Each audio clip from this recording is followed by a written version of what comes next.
Hola mis amados, ¿cómo están? Una vez más saludándoles por este medio. Bueno, pues entramos a la continuación, a la parte 2 de lo que son los diferentes tipos de sacerdotes. Vamos a tocar uno que ya vimos con anterioridad cuando vimos precisamente acerca de lo que eran los falsos sacerdotes. Vimos uno de Micaía y es el que vamos a tocar hoy, el tercero, hablando acerca de los sacerdotes micaítas o los sacerdotes de Micaía. Eso lo encontramos en el libro de Jueces, del capítulo 17 hasta el capítulo 20. Usted va a encontrar ahí todo acerca de esto. Bueno, vamos a ver algunos puntos acerca de precisamente este tipo de sacerdotes que hay hoy día operando en la iglesia. En primer lugar, bueno, pues ya vimos que lo ponen los hombres, ¿verdad? Son sacerdotes, ministros, líderes que desafortunadamente los ponen los hombres. Hoy día, como yo les había dicho ya, he platicado con ustedes, los ponen en institutos bíblicos, escuelas bíblicas, institutos ya incluso hasta en línea. Ya se les hace fácil delegar y decir, bueno, ya ahora ya eres pastor, ya eres profeta, ya eres apóstol, ya eres maestro, sin que tengan un aval acerca, en primer lugar del Señor, y segundo, pues de un ministerio, ¿verdad? Que pues lo haya formado, se haya creado en ese ministerio, haya sido criado también en ese ministerio, pues no hay como tal, sino que hoy ya es tan fácil dar los ministerios como dar dulces, como dar regalos, como dar cualquier cosa, ¿no? Y eso es algo muy peligroso, porque eso nos habla precisamente de ese tipo de sacerdotes, de los de Micaía o micaítas, que son puestos por los hombres, no son puestos por Dios, y eso es algo terrible. ¿Por qué? Porque precisamente lo que Dios quiere es poner los ministerios. Dice que Él dio dones a los hombres, Él estableció los ministerios, no los puede dar un instituto bíblico, una escuela bíblica, una escuela en línea, no los puede dar ni siquiera un hombre o la gente ahí que se congregue, que diga, bueno, ya usted va a ser nuestro pastor. No puede hacer eso porque entonces caería en ese tipo de sacerdocio, en el sacerdote micaíta, y eso es algo terrible. ¿Por qué? Porque precisamente estos tipos de sacerdotes son puestos por los hombres, por la gente, no por Dios, y ahí corren un grave peligro, como lo vimos ya la vez pasada acerca de este levita y sacerdote que puso Micaía. Otra cosa que habla acerca del sacerdote micaíta es que no son levitas y no son sacerdotes. Ya vimos que claramente que ese joven que iba ahí, pues ni era sacerdote, ni era levita, ni nada, pero Micaía pues él hizo fácil establecerlo y ponerlo, decir, tú vas a ser ahora nuestro padre y nuestro sacerdote, ¿no? Sin tener una base, sin haber preguntado, sin haber pedido su identidad, ¿no? Haber pedido una referencia, decir, bueno, pues de dónde vienes, quiénes son tus padres, de dónde te criaste, o sea, nada, simplemente dijo, no, pues yo soy de la tribu de Judá y pues soy levita, ¿no? Que nada tenía que ver, como ya vimos la tribu de Judá con los levitas, nada tenía que ver. Pero bueno, ya vimos ese punto. Desafortunadamente ese tipo de sacerdotes que hay hoy día en la iglesia, hay jóvenes precisamente de micaítas que los ponen los micaítas precisamente para qué, para ejercer un sacerdocio que no tiene que ver nada con Dios. ¿Por qué? Porque no son sacerdotes, no son levitas, no son nada. Ese tipo de personas otro punto, son codiciosos, andan buscando nada más oportunidades, andan viendo a ver dónde pueden asentarse, dónde pueden sacar provecho, dónde pueden acomodarse, a ver qué les ofrecen. Hay muchos sacerdotes, hay muchos pastores, muchos líderes espirituales que andan buscando, a ver dónde me voy, dónde me ofrecen más cosas, qué ministerio me ofrece más, dónde puedo yo tener más oportunidades, dónde puedo yo sacar provecho. Ese tipo de cosas no se debe de hacer, porque ahí vemos claramente la conveniencia, en ese caso, de ese levita, ¿verdad? Que ni era levita, repito, ese joven de la tribu de Judá, que precisamente solamente buscaba una oportunidad, buscaba ver dónde podía sacar provecho, ver dónde se podía acomodar. Y es triste, hoy día yo conozco a pastores siervos que están así buscándole la oportunidad, y me voy para acá, y me voy para allá, ahora mejor me voy para acá, porque aquí voy a sacar provecho con esta persona, con este hermano, con esta iglesia, con este grupo, y se andan así, o sea, buscando nada más una oportunidad, buscando una conveniencia personal, pero nada que ver con las cosas espirituales, nada que ver con los propósitos de Dios, nada que ver con la guianza de Dios, nada que ver con los planes que Dios tenga. A ellos no les interesa eso. Lo que les importa es precisamente, como son codiciosos, les importa ver dónde está la mayor conveniencia, dónde pueden sacar más provecho, y esto está terrible. Entonces lo encontramos exactamente en el libro de Jueces, del capítulo 17 al capítulo 20, todo esto, esta historia que les estoy narrando ahorita, léanla y van a ver ustedes qué interesante está esa situación. Bueno, otra cosa también es que quieren ser padres, ¿verdad? Como dijo Micaías, ser nuestro padre y nuestro sacerdote. Y ese joven ni siquiera dijo, no, pues ¿cómo voy a ser un padre? Pues si no ha sido hijo, ¿no? Hay muchos líderes, muchos pastores, mucha gente que está puesta en la iglesia o que se puso en la iglesia o bien que lo pusieron en la iglesia, pero nunca fueron hijos espirituales. Cabría mencionar, decir, bueno, ¿quién fue tu padre espiritual? ¿Quién te enseñó? ¿Quién te doctrinó? ¿Quién te guió? ¿Quién te instruyó? ¿Quién te disciplinó? ¿Quién te dio la autoridad? ¿Quién fue tu padre? Porque muchos nada más se levantan y están un año, 2, 3 años en la iglesia como congregantes, se van a otro lugar o ahí mismo ya los ponen como líderes o se van a otro lugar diciendo, no, pues yo soy esto, yo soy el otro, yo tengo este ministerio. Y pues los otros los avalan, dicen, bueno, pues si él dice que tiene ese ministerio, pues bueno, ha de ser que sí es cierto, ¿no? Qué terrible, ¿no? Porque pues ¿dónde están los dones? ¿Dónde está el que precisamente los profetas, ¿no? El que pues se diga, vamos a ver a este joven, a este varón, si realmente es de Dios, si realmente viene de Dios, si realmente Dios lo levantó, si realmente tiene ese ministerio, o nada más, pues a lo mejor nos está engañando como aquel, ¿verdad? Que nada más llegó ahí a ver qué pasaba.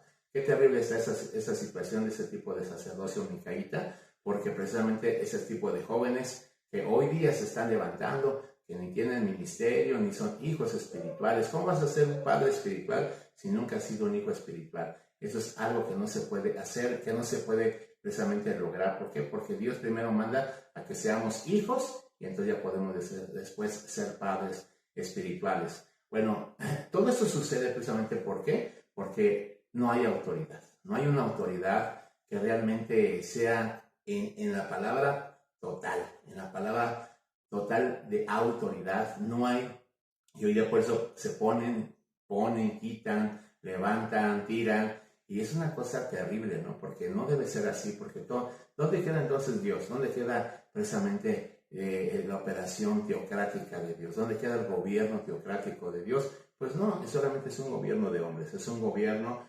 manipulado, ¿verdad? De alguna manera corrupto por muchas instituciones, ministerios, movimientos, denominaciones cristianas, entre comillas, que realmente es una corrupción terrible, ¿no? Porque es algo horrible a veces lo que pasa, pero todo eso ¿por qué? Porque no hay autoridad, no hay un gobierno. Dice que en el tiempo de los jueces, en ese tiempo no había un gobierno. Dice que cada quien hacía lo que le parecía. Allí en 17:6 de Jueces, dice que cada quien hacía lo que bien le parecía. ¿De qué nos habla esto? Pues de un sistema anárquico, ¿no? Porque pues si yo podía hacer lo que yo se me pegaba la gana, pues adelante, ¿no? Entonces yo no tenía por qué reportar con nadie, ni hacer nada, yo hacía lo que yo quería, lo que se me pegaba la gana. Pues no debe ser así, mis queridos hermanos, porque precisamente Dios nos ha llamado a ejercer un sacerdocio precisamente de autoridad, pero que esté avalada sobre todo por Dios, ¿verdad? Porque imagínense, en un sistema anárquico solamente va a haber desorden, va a haber confusión, y eso es lo que pasaba en ese tiempo de los jueces, que dice que cada quien hacía lo que bien le parecía, y eso es algo terrible, hablando de este tipo de sacerdocio de micaíta. Otra cosa, pues como lo vimos el pasado, aquí va a aparecer por aquí el link para que al final ustedes se conecten si no han visto esa enseñanza acerca de los precisamente falsos sacerdotes. Aquí les va a aparecer donde precisamente hablamos acerca de eso más ampliamente y más explícitamente. Y también lo quiero tocar para precisamente porque entra dentro de los sacerdocios precisamente que no son de Dios. Es decir, que esos tipos de sacerdotes que realmente no son avalados por Dios. Bueno, otra cosa que trajo en este caso el sacerdocio micaíta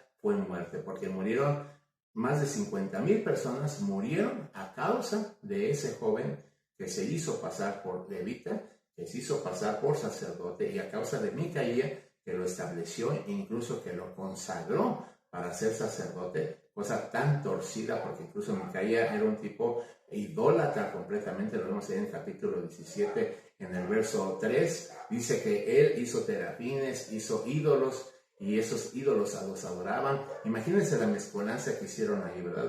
De terafines, ídolos, la adoración a Jehová, los sacrificios a Jehová. Imagínense la mezcolanza, ese tipo de situaciones tan terribles que esta persona Micaía, juntamente con este joven levita, hicieron en ese lugar. Que fue terrible esa situación.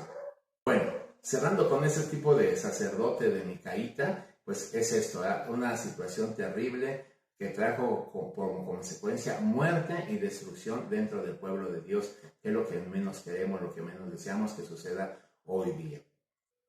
Bueno, ahora vamos a entrar al otro tipo de sacerdote. El otro tipo de sacerdote es el sacerdocio de Elí. Eso lo encontramos ahí en 1 Samuel capítulo 2, versículo 27 al 29. Encontramos lo que era el sacerdocio de Elí. Elí fue un hombre que Dios levantó conforme venía la descendencia de Aarón. Él era un sacerdocio arónico, pero desafortunadamente vemos algunas características que hoy día operan precisamente dentro de muchos líderes, muchos siervos de Dios. La primera de ellas es que dice que ya no veía. Elí ya no veía, ya estaba viejo, era un hombre ya viejo, un hombre ya anciano, que no podía ver. Ahí en el capítulo 4, verso 15, dice que ella no podía ver, ya no tenía visión. Y esto nos habla precisamente de eso, que no tenía visión. Hay muchos siervos de Dios hoy día que, a pesar que incluso a lo mejor ya ejercieron el ministerio por años, no tienen visión, y eso es algo terrible. Y más en los que empiezan en el ministerio. ¿Por qué? Porque uno que empieza en el ministerio, en primer lugar, como ya vimos, debe tener visión para sí mismo. Visión qué va a hacer en su vida personal, tanto espiritual sobre todo, qué va a hacer en su vida. Visión sobre sus hijos, visión sobre su familia, visión sobre el pueblo que va a levantar o que está levantando, o que está trabajando. Eso debe de haber una visión. La visión debe de ser en ese tipo de aspectos. Por eso la visión debe de ser una visión panorámica, una visión precisamente que se vea todo el panorama y no nada más una cosa, porque hay muchos siervos de Dios que nada más se dedican a una sola cosa, nada más al ministerio y el ministerio, y olvidan a la familia, olvidan a los hijos, olvidan incluso hasta la iglesia, y se van y predican y andan ellos diciendo, no, yo voy a predicar, yo voy a esto, y de repente pues ya pasan cosas terribles, como vamos a ver qué pasó en este caso con este sacerdocio de Elí. Entonces, en primer lugar dice que ya no veía, es decir, no tienen visión, no tienen una visión clara, no tienen objetivos, no tienen metas, no tienen algo por lo cual luchar, por lo cual seguir, por lo cual ir hacia adelante, no lo tienen. Y eso es algo muy peligroso en los siervos de Dios que no tienen visión. ¿Por qué? Porque muchos dicen, no, pues vamos a darle, a ver qué pasa, y a ver qué Dios dice, y a ver qué, estamos como en el mundo, ¿no? Que la gente dice, pues, ay, a ver qué Dios dice, ¿no? No, nosotros no podemos decir tener esa expresión, porque nosotros sabemos lo que Dios dice, porque tenemos la Escritura, pero nosotros debemos decir al Señor, como siervos de Dios, Señor, ¿a qué me has llamado? ¿Cuál es mi trabajo? ¿Cuál es la visión que yo debo de ejercer? ¿Cuál es el ministerio a lo cual yo debo de andar, caminar? Eso es algo muy importante en la vida de un siervo. Mis queridos siervos, debes tener una visión clara, una visión definida, porque si no vas a andar por allá, por acá, por allá dando tumbos, y por acá ahora le voy a dar acá, ahora le voy a dar acá, ahora voy a hacer lo que hace aquel, ahora voy a hacer lo que hace este otro, no me resultó, pues ahora hago lo que hace el otro, y vas a estar dando tumbos nada más. ¿Por qué? Porque no hay una visión como era en el sacerdocio de Elí. Otra cosa dice que Elí era viejo, es decir, lo viejo ya nos habla de algo inservible, lo viejo nos habla de algo que no puede recibir lo nuevo. Fíjense que el Señor dijo que no se puede echar vino nuevo en odres viejos. ¿Por qué? Porque el odre se rompe. ¿Por qué? Porque el vino nuevo se debe echar en odres nuevos, dice la palabra. Y esos odres viejos, esos siervos que ya están viejos, y no me refiero solamente en cuanto a la edad, aclaro en esta situación, porque aquí la edad es lo de menos, porque a lo mejor puede haber ministros ya viejitos que están llenos de Dios, llenos del Espíritu Santo, con visión, con cosas claras en su vida, con manifestaciones de Dios, pero puede haber a lo mejor jóvenes de 20 años, hasta 18, 17 años, igual que son viejos. Y usted dice, pero ¿cómo un joven viejo? Me refiero en cuanto a su forma de pensar, en cuanto a su forma de ser, en cuanto a él mismo, en cuanto a su actitud, su mentalidad. Porque fíjense, por ejemplo, lo viejo nos habla precisamente de lo inservible, de lo inútil, de lo que está deteriorado, lo que está arruinado. Y hoy día hay muchos ministros de esa manera, que están viejos y no pueden recibir lo nuevo. Por eso cuando viene algo nuevo, dicen, no, pero eso cómo, eso no me gusta, eso no me agrada, eso no es de Dios, y se rehúsan y rechazan lo nuevo que Dios está enviando, porque Dios va a traer cosas nuevas, como dice su palabra. Aquí yo hago cosas nuevas, pronto saldrá la luz, dice la palabra. Pero si eres un ministro viejo, un ministro con actitud vieja, que traes cosas viejas de tu pasado, pues nunca vas a prestar, nunca vas a recibir lo nuevo que Dios tiene para ti. Ese es el peligro que corren ese tipo de sacerdocios, los de Elí. Y dentro de lo viejo, pues, ¿verdad? Acordémonos también en ese aspecto, pues él ya no oía, ¿no? Pues cuando eres viejo, pues primero no tienes visión, luego no tienes ya oído, ya no escucha bien. Entonces cuando el Señor le habló a Samuel, él no lo oyó. Cuando la voz fue audible, claramente dice que Samuel le dijo el Señor, Samuel, Samuel, ¿verdad? Y Samuel pues respondía, Señor, ¿quién eres? Y él pensaba que era Elí. Iba corriendo de su dormitorio de Elí, y hasta la tercera vez cuando ya Elí reaccionó, dijo, sabe ser el Señor que le está llamando a este muchacho, a este joven, ¿verdad? Este adolescente. Y entonces fue cuando ya dijo, bueno, pues si te vuelves a escuchar la voz, le vas a decir, heme aquí, ¿verdad? Y entonces ya fue cuando Samuel, pues ahora sí que habla con el Señor le hace ver sus propósitos, fíjense cómo son las cosas, sus propósitos, sus planes que tenía para con él, para con Samuel y para con el pueblo de Dios. Y Ali ya, de alguna manera, como estaba viejo, hablando no solamente físicamente, sino espiritualmente, ya lo había desechado porque Dios quería un hombre nuevo para poner lo nuevo que él iba a traer al pueblo y a la vida del ministro en ese caso. Otra cosa que vemos en Elí es que no vio por su casa, no tuvo una visión por su casa. Por eso dice que sus hijos se torcieron, sus hijos se hicieron viles, hicieron cosas terribles, los hijos de Elí, ¿verdad? Y incluso dice que hasta lo sabía, el pueblo sabía que los hijos de Elí estaban pecando, estaban haciendo maldad y media, pero él no tuvo, ahora sí que la sabiduría, no tuvo el valor de poder hablar con los hijos, decirles, a ver hijos, tienen que enmendarse al Señor, tienen que buscar al Señor, tienen que tener ese temor de Dios en sus corazones. Vemos hoy día cuántos siervos de Dios, incluso grandes siervos de Dios, sus hijos están torcidos, están incluso en drogas, están en ideas locas, falsas, torpes, ¿verdad? Y vemos hoy día, usted lo ve, ya hoy día en el internet ya claramente se ve todo ese tipo de cuestiones, ¿verdad? Hay que tener cuidado con nuestros hijos y tener una visión de nuestros hijos también. Yo, por ejemplo, con mis hijos constantemente, yo sé que tienen fallas, tienen errores, ciertamente, pero constantemente estoy con ellos, ¿sabe, hijo?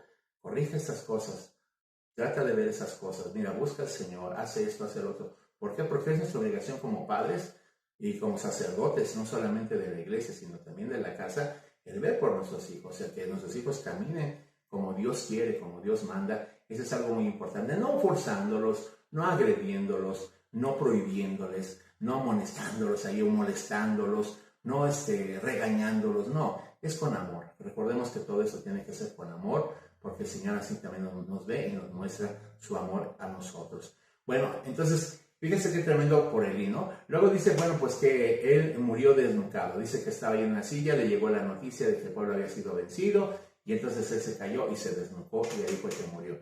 ¿De qué nos habla eso? De pues que pierden la cabeza. Es decir, perdió la cabeza, así como Juan Bautista también perdió la cabeza por andar haciendo cosas que el Señor no le había mandado a hacer, o diciendo cosas que no le había mandado decir. Igual lo mismo pasó con él, y perdió la cabeza, ¿verdad? Porque no honró su ministerio, porque no vio por su ministerio, no hizo lo que el Señor le mandó a hacer, y por eso perdió su autoridad, perdió su honor, que representa la cabeza. La cabeza representa autoridad, representa el honor, representa eso. Entonces, ¿qué pasa? Muchos siervos de Dios pierden la cabeza. No necesariamente que se caigan, se desnuquen físicamente. No, acuérdense que todo eso tiene una aplicación espiritual. ¿Qué pasa? Pues que muchos siervos de Dios, cuando son ya sacerdotes viejos, que no se abren a lo nuevo, que no tienen visión, que no tienen oído espiritual, que están, incluso también nos habla ahí también que estaban gordos, ¿verdad? Que nos habla de la gordura, de algo compulsivo, de que era glotón, de que no era un hombre sobrio.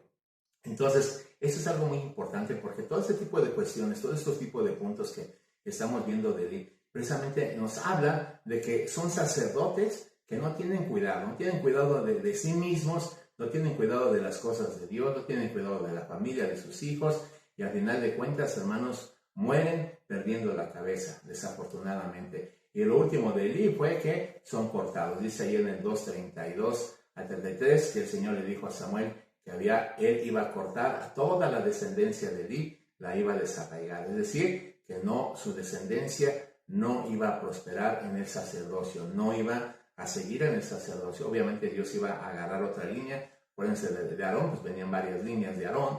Entonces, pero de la de Elí iba a cortar ahí su línea, su linaje, su descendencia, ahí se iba a finalizar, no iba a venir más bendición. Qué terrible, ¿no? Porque imagínense que nosotros como sacerdotes de Dios seamos como Elí. ¿Qué va a pasar? No solamente vamos a pagar nosotros las consecuencias, sino nuestra descendencia. Porque yo creo que la mayoría de siervos de Dios deseamos que nuestros hijos sean unos siervos también de Dios, que sean unos hombres, unas mujeres de Dios. Yo creo que la mayoría deseamos eso. Pero imagínense que de repente el Señor diga, no, tus hijos no, van a ser cortados y van a ser unos inmundos, van a ser unos mundanos, van a ser unos paganos, van a ser gente que ni va a conocer ni va a tener el temor mío. Qué terrible es eso, imagínense, hermanos, ¿cómo es eso? Pero todo, ¿por qué? Por los sacerdotes que son como Elí. Por eso hay que corregir todo ese tipo de cuestiones, porque no tenemos que ser como ese tipo de sacerdocios de Elí. Y bueno, le hago el resumen, pues en ese caso de Elí, pues que no veía, no oía, ya era viejo, era gordo, no vio por su casa, se desnudó y fue cortado totalmente de raíz su descendencia. Qué terrible está esto. Por eso hay que tener mucho cuidado, mis queridos siervos de Dios. Si el Señor te ha llamado a ser un sacerdote, no caigas en un sacerdocio elítico. Bueno, otro tipo de sacerdote que vamos a ver es el sacerdote o los sacerdotes de Dagón. Eso lo encontramos ahí en 1 Samuel capítulo 5, verso 5. Dice que el pueblo de Israel salió precisamente a pelear contra los filisteos, pero los filisteos les ganaron. Y no solamente eso, sino les quitaron el arca. Entonces ellos se llevaron el arca, los filisteos, a su templo, ahí con su dios Dagón, que precisamente quiere decir pescado, otros lo llaman el padre de los dioses, bueno, algo terrible, ¿no? Este dios que los filisteos tenían, que era precisamente Dagón, ahí llevaron el arca al templo de Dagón. Bueno, aquí de qué nos habla ese tipo de sacerdocios, porque hoy Dios se dirá, bueno, pero eso que tiene que ver con nosotros, que nosotros somos cristianos, los filisteos eran mundanos, eran incircuncisos, eran, pues por así decirlo, hoy día podemos decir como paganos, ¿verdad? Que no tenían nada que ver con las cosas de Dios. Pero hoy día también, fíjense qué increíble resulta esto pensar, pero hoy día también hay sacerdotes de Dagón dentro de la iglesia. ¿Y eso cómo es esto? Bueno, vamos a ver rápidamente. En primer lugar, este tipo de sacerdocios son los que les gusta estar peleando, contendiendo con los demás. Qué triste es, hermano, ver hoy día cómo pastores se pelean contra pastores y se echan pleito y se echan piedras, y ese está mal, y esto y aquello y el otro. Es triste, hermanos, ver ese tipo de cuestiones, porque si es triste verlo a lo mejor dentro de la iglesia, dentro del pueblo de Dios, imagínense lo triste que es para Dios sobre todo, y pues para los que somos cristianos, los que somos creyentes, los que estamos en la iglesia, los que servimos al Señor, estar contendiendo unos pastores contra otros, tirándose, echándose, peleando, hablando pestes de uno, hablando pestes del otro, cuando nuestra pelea no es contra los siervos de Dios, no es contra las iglesias, no es contra nosotros mismos. Nuestra pelea es contra el enemigo, contra esas fuerzas potestades de maldad, como lo dijo el apóstol Pablo. Contra esa es nuestra pelea. Ni siquiera contra la gente del mundo, sino nuestra pelea no es contra sangre y carne, como dice la palabra, sino contra principados, gobernadores, huestes espirituales de maldad. Pero hay muchos pastores peleándose unos con otros, entre mismas iglesias, y echándose para allá, para acá, incluso muchos hasta agarrándose a golpes. Yo hace mucho tiempo conocí a unos siervos de Dios que eran los siervazos, o sea, gente de altura, no eran cualquier tipo de pastorcillos ahí, no eran unos pastores, pero tremendos, ¿no? Y incluso en una reunión se iban a agarrar a golpes. Yo decía, ¿cómo es posible que ese tipo de siervos hagan ese tipo de cuestiones? Pero son sacerdotes de Dagón, es decir, son sacerdotes que pelean contra el pueblo, que pelean contra los que están bien, porque recordemos que los filisteos peleaban contra ¿quién? Contra el pueblo de Dios, contra los israelitas, y obviamente por los israelitas representa al pueblo de Dios. Entonces, ese tipo de sacerdotes pelean contra vamos a decir que son los malos contra los buenos, ¿no? Pero qué terrible está esto, porque ese tipo de sacerdotes, hermano,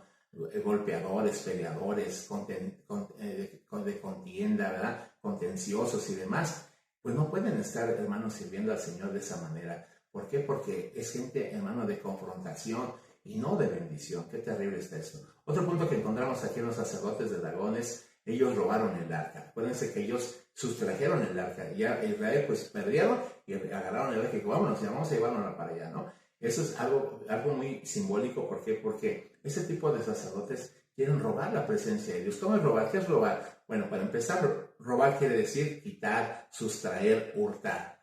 Es decir, que no están haciendo las cosas como Dios los manda, sino quieren hurtar, quieren robar a lo mejor ideas, conceptos, como yo les he dicho muchas veces aquí, ¿no? Muchos pastores están buscando, oye, mira, a qué le resultó esto, a qué le resultó el otro, vamos a hacerle conversación a este pastor, o este apóstol, o este ministro, vamos a hacerlo, vamos a hacer esto, también se mover acá a la iglesia, vamos a hacer esto, vamos a hacer acá, porque pues, es de moda, no es la novedad ahorita, y está pegando, quieren robar la presencia de Dios. Hermano, la presencia de Dios no la puedes robar. No puedes robar, hermano. Imagínense la gloria de Dios, la Shekinah de Dios. No se puede robar. Esos pensaron, dijeron, bueno, pues los filisteos dijeron, bueno, vamos a llevárnoslo porque lo vieron como un amuleto, lo vieron como un fetiche, como un talismán. el arca, dijeron, si nos llevamos el arca, no hombre, ya vamos a ser superpoderosos, ¿no? Porque esos israelitas vencen y triunfan precisamente por ese artefacto. Si ahora nosotros lo vamos a tener, pues vamos a ser superpoderosos, ¿no? Qué terrible la idea, hermano, de muchos siervos de Dios que así piensan, pensando que llevando conceptos, trayendo conceptos de otras iglesias o de otros siervos o de otros ministros, les va a resultar también a ellos. Pues déjenme decirles que mis queridos sacerdotes de Dagón, no les va a resultar. ¿Por qué? Porque cuando Dios te llama, Dios se va a equipar y te la va a dar, como vimos hacer en el punto anterior, te tiene que dar una visión, te va a dar esa comisión para que no tengas necesidad de copiarle absolutamente a nadie precisamente esto. Así es de que, mis queridos sacerdotes, no seamos sacerdotes de Dagón.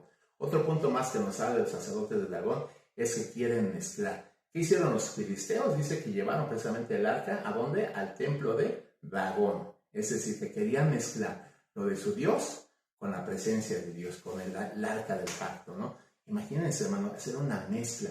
Eso es lo que hoy día están haciendo muchas iglesias, mezclando las cosas del mundo con las cosas de Dios. Dicen, no, pero es que pues, no tiene nada de malo meter eso de verdad del mundo, o incluso ritmos, ¿no? O sea, yo he escuchado ritmos que de bachata cristiana, que cumbia cristiana, que reggaetón cristiano, y digo, ya más falta el perreo cristiano, ¿no? O sea, digo, ¿a dónde vamos a llegar con todo esto, mis queridos hermanos? Tengamos cuidado, porque ese tipo de sacerdotes quieren meter las cosas de Dios con las cosas de Dagón, con las cosas del mundo, incluso con las cosas de Satanás, porque también Dagón representa a Satanás, era el dios de los dioses, imagínense, así le decían que se llamaba. Entonces imagínense querer mezclar las cosas de Dios con las cosas del mundo, con las cosas del diablo, no tiene nada que ver, mis queridos hermanos. Separemos siempre las cosas del mundo a las cosas de Dios. No quieras meter la presencia de Dios a la casa de Dagón, porque eso no va a funcionar, mis queridos hermanos. Acordémonos que dice la palabra que cuando venían, ¿verdad?, al templo de Dagón, en primer lugar dice que Dagón ya estaba ahí cortado a la mitad, luego el segundo dice que estaba postrado ya totalmente cortado de todas las extremidades, ¿no? Qué terrible es esto, porque imagínense, hermano, lo que Dios haciendo ver que nada tenía que ver Dagón con su presencia. Eso nos deja de, pues, mis queridos sacerdotes, siervos de Dios, ministros de Dios, apóstoles de Dios. Llega un llamado para que no metan las cosas del mundo en las cosas de Dios. Hay que separar, no porque jale, no porque, bueno, esto va a jalarnos más gente, esto va a jalar más jóvenes, y si hacemos esto, ¿verdad?, va a jalar más esto, más el otro. No, mis queridos hermanos, las cosas de Dios son santas, son puras, y no tiene que mezclarse con nada de lo del mundo, no tiene por qué mezclarse con nada de lo que está afuera. Dios es santo y Dios siempre va a hacer las cosas exclusivas para Él. Otra cosa precisamente que tiene esto de los sacerdotes de Dagón es que van a traer juicios a su lugar. Porque acuérdense que esto le trajo, pues ahora sí que enfermedades, tumores y mil cánceres, ¿no?, al pueblo de Filisteo por tener el arca. Lo que ellos pensaban que iba a ser una bendición para ellos, que iba a ser algo pues para la victoria, para el éxito, el triunfo, y que iba a ser para su prosperidad la presencia de Dios, pues le resultó todo lo contrario, porque eso les trajo como consecuencia enfermedades, desgracias, dichas, maldiciones, tumores y mil cosas que el Señor tuvo que enviar precisamente al pueblo filisteo. ¿Por causa de qué? De tener el arca donde no tenía que estar, donde no debía estar, le trajo como consecuencias. ¿Cuántas veces hoy día hay muchas congregaciones donde hay enfermos, hay, como dijo el apóstol Pablo, y yo sé que hay muchos de los que enferman y muchos ya hasta duermen, ¿no? Es decir, ¿por qué? Porque no hacen las cosas que hacían, porque quieren mezclar las cosas de Dagón con las cosas de Dios, y eso no tiene nada que ver, mis queridos hermanos. Tengan cuidado, sobre todo los sacerdotes, los pastores, apóstoles, profetas, los que están al frente de la congregación, tengan mucho cuidado precisamente con esto, no mezclar nada de esto, porque eso va a tener juicios precisamente a la congregación, va a traer enfermedades, dolores, problemas, necesidades, carencias, cuántas cosas y cuántas congregaciones no están pasando por una situación así, y todo ¿por qué? Porque el pastor está haciendo lo de Dagón, está mezclando las cosas del mundo con las cosas de Dios, y eso no tiene nada que ver. Así es de que aquí finalizamos este tema, y solamente les voy a decir que estén estudiando cada uno de esos tipos de sacerdotes, lean las citas que les he dejado, estudienlas, escudriñenlas bien para que ustedes puedan analizar y comprender más todavía lo que se les ha enseñado a través de esto. Bueno, y pues no se olviden de seguirnos ahí en nuestras redes sociales, síganos ahí en el WhatsApp, en el Facebook, en el Instagram, en el Twitter. Síganos ahí, escríbanos, denos ahí unos comentarios. Pues si no, envíanos unas bendiciones, díganos, pastores, enviamos unas bendiciones. Acuérdense que yo todo eso yo mismo lo contesto, así es de que no tengan la pena decir, pues quién sabe quién contesta ahí el WhatsApp, quién sabe quién contestar ahí el Facebook, yo mismo lo contesto, así es de que no tengan pena, pueden enviarlo con toda confianza y decirnos cualquier comentario que puedan decirnos, será bienvenido. Y pues también no se olviden de darle un like, ¿verdad? Suscríbanse, denle a la campanita para que constantemente se esté enviando precisamente, pues ahora sí que los videos. Tengan cuidado porque por el cambio de horario que tenemos aquí en México, pues luego a veces dice ahí, precisamente el martes pasado yo vi que decía 9 p.m., ¿no? Cuando el video se sube precisamente a las 8, pero decía a las 9, y pues incluso yo me dejé ya por la gente que pues ¿por qué a las 9? Si se programó a las 8, ¿por qué va a subirse a las 9? Pero me di cuenta que era por el cambio de horario, porque acuérdense que pues YouTube lo manejan desde Estados Unidos, entonces obviamente los cambios de horario son diferentes allá, pues es una hora, acuérdense que en el nuevo horario pues ya tuviéramos una hora más, pero pues no se cambió ahora el horario, entonces por eso tengan cuidado porque es a las 8 de la noche todos los martes que se sube el video. Ya les iré diciendo cuándo es cuando vamos a hacerlo presencial. Bueno, pues sin más que decir, mis amados, esfuércense, adelante, no se desanimen y sean unos buenos sacerdotes de Dios, conságrense al Señor porque lo que Dios quiere es que nos consagremos y seamos unos sacerdotes de honra y de autoridad para la gloria de nuestro Dios. Que Dios les bendiga, cuídense mucho y nos seguimos viendo por aquí. Bendiciones.